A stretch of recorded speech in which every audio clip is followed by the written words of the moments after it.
Most of us were told the same thing. Work hard, stay disciplined, want it badly enough, and it will happen. But here's what nobody talks about. Millions of people work hard their entire lives, and nothing changes. The bank account stays flat, the anxiety stays high, and the gap between where they are and where they want to be stays exactly the same. So what's the real difference between people who break through and people who stay stuck?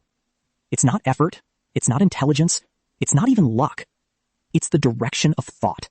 And today, we're going to break down exactly why, and the 3-step framework that actually rewires the result. Picture this. You start the day already behind. The alarm goes off. The first thought in your head is about a bill you can't pay or a deadline you can't meet. You look around, and it seems like everyone else is doing fine. New cars, travel photos, nice apartments. You know those feeds don't show the full picture, but in that moment, it feels very real. And at night, lying alone in bed, a different kind of honesty sets in. The kind that says, am I actually moving forward or just moving? Here's the critical insight that most productivity content completely misses. The problem isn't a lack of effort. The problem is structural. The direction of your mental energy is pointed at the wrong target from the very beginning. There's a concept called the reticular activating system, the RAS. It's a neural filter in your brain that determines what information you consciously notice in your environment. Here's how it works in practice. The moment you decide you want to buy a red car, suddenly, red cars are everywhere. The cars didn't multiply overnight. Your filter changed. The same mechanism drives your financial reality.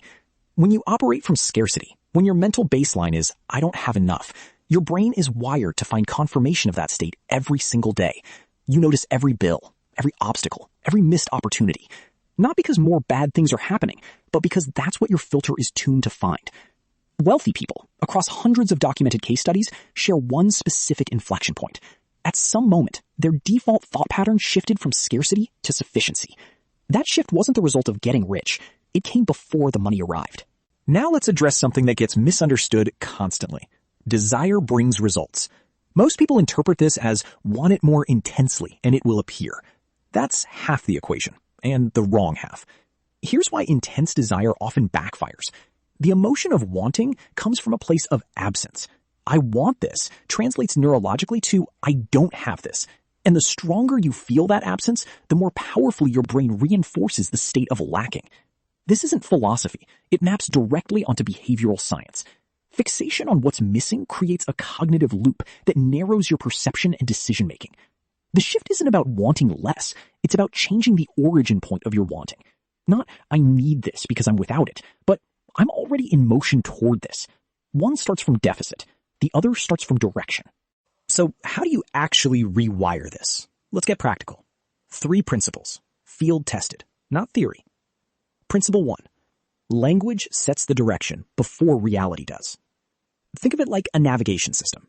You type in the destination first, and then the route appears. You don't wait until you're already there before you enter the coordinates. The language you use, particularly the language you use silently to yourself all day long, acts as your navigation input. Most people run an internal monologue that sounds like this. Why can't I get ahead? I'll never be able to afford that. This is just who I am. That's your GPS continuously rerouting you back to the starting point. The practice. Once in the morning, once before sleep. Out loud, 1 minute, state where you're headed as if the direction is already set. Abundance flows toward me. I am positioned for growth. Say it as direction, not as fantasy. The key difference is emotional tone. You're not performing hope.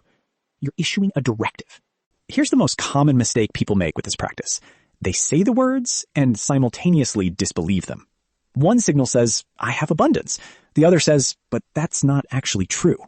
Those 2 signals cancel each other out. Most people have the sequence backwards. They want evidence first, then they'll believe. But that's not how the brain changes direction. Belief precedes evidence, not the other way around. The famous example, Jim Carrey. Before he was famous, a completely unknown actor wrote himself a check for $10 million for acting services rendered. He carried it in his wallet for years. Several years later, he received exactly that amount for a single film. Was it magic? No. His mental framework consistently oriented his decisions, his relationships, and his attention toward that level of outcome. The belief shaped the behavior. The behavior created the result. Principle 2, gratitude is a state stabilizer, not a feel-good exercise. Here's the mechanism. Gratitude, genuine, specific gratitude, generates a neurological signal of sufficiency. I already have something real. That single signal is biologically incompatible with pure scarcity thinking. Research in positive psychology shows that people who maintain a regular gratitude practice, even 2 or 3 specific items per day, show measurable differences in attention, opportunity recognition, and long-term decision quality. This isn't about being happy with where you are and stopping there. It's about maintaining your baseline state at sufficient rather than lacking, so that your perception, day to day, is tuned to recognize resources rather than obstacles. Start small. Tonight, write down one specific thing from today that actually went well. The coffee was good. A conversation was honest. The commute was smooth. That's it. That's the direction stabilizer.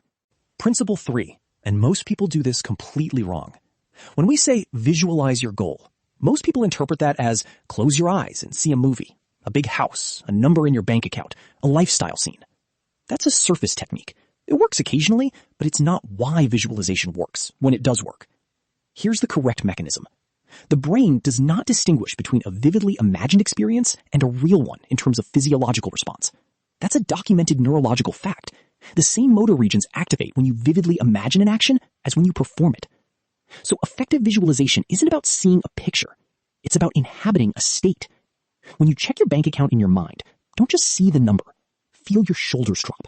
Feel the breath in your chest slow. Feel the absence of that low-grade financial anxiety you carry. That physical sensation of release, that is the target. Find the feeling first. The vision is the vehicle. The feeling is the fuel. A concept that dates back 2,600 years across multiple wisdom traditions. What you feel is what you draw toward you. Not what you want, not what you visualize. What you actually feel. Consistently. Let's ground this in data. A well-documented longitudinal study examining 500 high-performing individuals across different industries found one consistent variable. Not education level, not starting capital, not network size. At some identifiable inflection point, each person's cognitive default shifted. The question they asked habitually changed from what's going wrong to what's possible here. That shift in baseline question fundamentally changes the information your brain processes throughout the day. Same environment, same hours. Completely different data set being analyzed. This aligns with findings from behavioral economics, particularly around what's called attention allocation.